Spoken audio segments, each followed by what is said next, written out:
नमस्कार, मैं हूं आकृति और आप देख रहे हैं इंडिया पब्लिक खबर। देश भर में इस वक्त बिहार विधानसभा चुनाव 2025 को लेकर सियासत गरमाई हुई है। वहीं राजनीतिक पार्टियों में रणनीतिक उथल-पुथल भी तेज हो चुकी है। हर कोई वोट बैंक में सेंधमारी की कोशिश में लगा हुआ है। जहां एक तरफ महागठबंधन में सीट शेयरिंग पर कांग्रेस के नखरों ने पेच फंसा रखा है, तो वहीं एनडीए में अभी तक चिराग पासवान की डिमांड्स पर कोई सहमति बनती नहीं दिख रही है। लेकिन इसी बीच आज कुछ ऐसा हो रहा है जिसने देश भर के राजनीतिक गलियारों में चल रही हलचल को और हवा दे दी है और कहीं ना कहीं इसके तार 2027 के चुनाव से भी जुड़े हुए हैं। जी हां, बसपा सुप्रीमो बहन कुमारी मायावती एक बार फिर उत्तर प्रदेश की सियासत में जोरदार वापसी की तैयारी में है। आज लखनऊ में हुई उनकी महासंकल्प रैली के जरिए मायावती अपनी सियासी ताकत का जोरदार प्रदर्शन कर रही हैं। वहीं इस दौरान उन्होंने सपा और कांग्रेस को परिवारवाद और गुंडाराज की राजनीति के लिए जमकर लताड़ लगाई है। लेकिन हैरानी की बात तो यह है कि जहां एक तरफ मायावती ने सपा और कांग्रेस की धज्जियां उड़ाने में कोई कसर बाकी नहीं रखी, तो वहीं दूसरी तरफ उन्होंने मौजूदा सरकार यानी योगी बाबा की तारीफ में कसीदे पढ़ दिए हैं। आज यूपी की राजधानी लखनऊ की सड़कों पर हर तरफ नीले झंडे, पोस्टर और बैनर ही दिखाई दे रहे हैं। बसपा सुप्रीमो मायावती आज लखनऊ में कांशीराम की पुण्यतिथि पर एक बड़ी रैली कर रही थी। उन्होंने इस दौरान कांशीराम को श्रद्धांजलि दी। अपार संख्या में पहुंचे लोगों और कार्यकर्ताओं, समर्थकों का भी आभार जताया। उन्होंने कहा कि जनता ने इस बार जबरदस्त समर्थन दिखाया है। साथ ही योगी सरकार की सराहना की, तो वहीं समाजवादी पार्टी पर जमकर तीखा हमला बोला। बसपा मुखिया ने कहा कि आज का जनसमूह ये दिखाता है कि हमने पिछले रिकॉर्ड को तोड़ दिया है। पार्टी आपकी आभारी है और हम इस समर्थन को बेकार नहीं जाने देंगे। इसके अलावा उन्होंने लखनऊ के स्मारकों और पार्कों के रखरखाव का मुद्दा उठाया और कहा कि जब उनकी सरकार ने कांशीराम जी के सम्मान में ये स्मारक स्थल बनवाए थे तो एक व्यवस्था की गई थी। यहाँ आने वाले दर्शकों से जो टिकट का पैसा लिया जाएगा वो इन्हीं स्मारकों के रखरखाव पर खर्च किया जाएगा। उन्होंने कहा हमारी सरकार ने यह स्मारक बनवाकर उनकी देखरेख की व्यवस्था भी की थी, लेकिन जब सपा की सरकार आई तो उन्होंने इस व्यवस्था पर 1 रुपए तक खर्च नहीं किया। कई स्मारक और पार्क खराब हाल में पहुंच गए थे। मायावती ने योगी सरकार की तारीफ करते हुए कहा कि उन्होंने मुख्यमंत्री को पत्र लिखकर आग्रह किया था कि टिकट से मिलने वाला पैसा इन स्थलों के रखरखाव में लगाया जाए। बीजेपी सरकार ने इस पर सकारात्मक रुख अपनाया और मरम्मत का पूरा खर्च उठाया। इसके लिए हम बीजेपी सरकार का आभार जताते हैं। सपा पर निशाना साधते हुए उन्होंने कहा कि जब अखिलेश यादव सत्ता में होते हैं तो ना उन्हें कांशीराम याद आते हैं, ना ही पीडीए। सत्ता से बाहर होते ही उन्हें ये सब याद आने लगता है।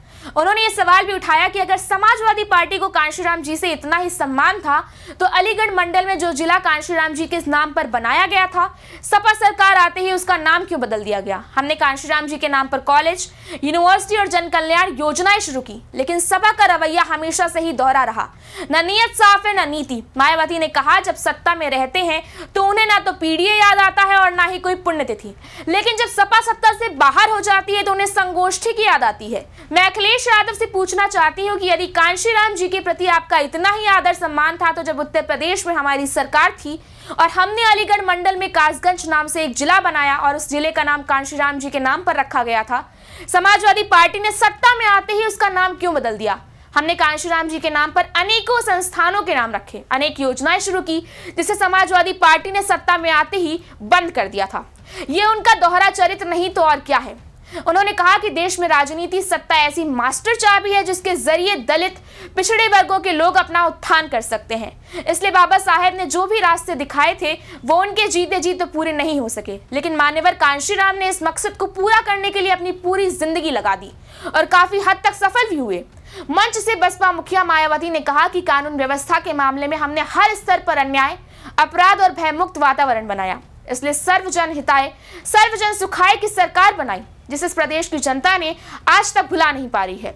हमने मौजूदा केंद्र की सरकार की तरह अपनी राजनीति स्वार्थ में इन्हें इनके टैक्स के पैसों से ही थोड़ा सा मुफ्त में राशन देकर अपना गुलाम नहीं बनाया है।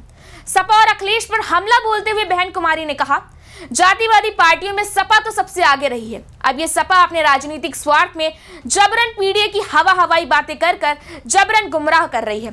आरक्षण दिए जाने के मामले में भी सपा की सरकार ने हमेशा पक्षपात वाला रवैया अपनाया है। इनकी पदोन्नति में आरक्षण में इस पार्टी की सरकार ने एक तरह से खत्म ही कर दिया था। इनकी सरकार ने गुंडों, माफियाओं और अराजक तत्वों को बहुत बढ़ावा दिया।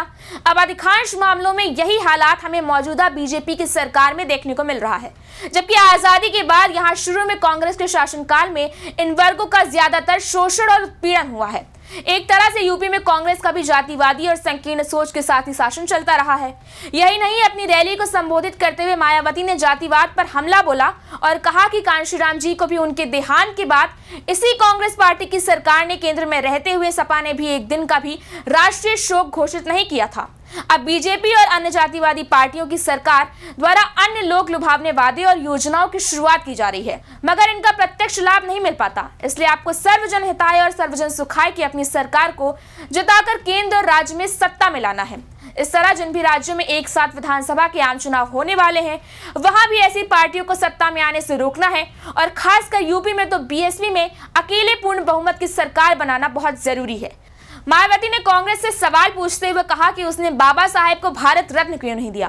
कांग्रेस सरकार से कभी दलितों को न्याय नहीं मिला, दलितों के वोट बांटने की साजिश हो रही है। सबने मिलकर बसपा को हराया था।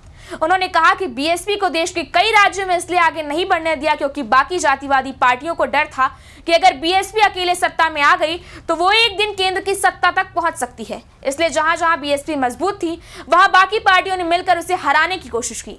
साथ ही ईवीएम में गड़बड़ी करके भी नुकसान पहुंचाया गया। अब जब ईवीएम पर सवाल उठ रहे हैं और बैलेट पेपर की वापसी की बात हो रही है तो हमें अपनी पार्टी को हर स्तर पर मजबूत बनाना चाहिए। उन्होंने आगे कहा कि विरोधी पार्टियों ने बीएसपी को कमजोर करने के लिए एक और चाल चली। उन्होंने दलित समाज के कुछ स्वार्थी और बिकाऊ लोगों को आगे करके छोटे छोटे संगठन बनवा दिए ताकि ये लोग बीएसपी के वोट काट सके।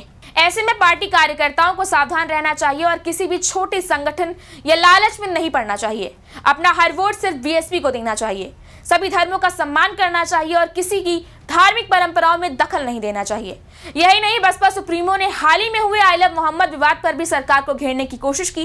हालांकि कई मुद्दे ऐसे भी रहे जहां मायावती ने मौजूदा सरकार की सराहना भी की।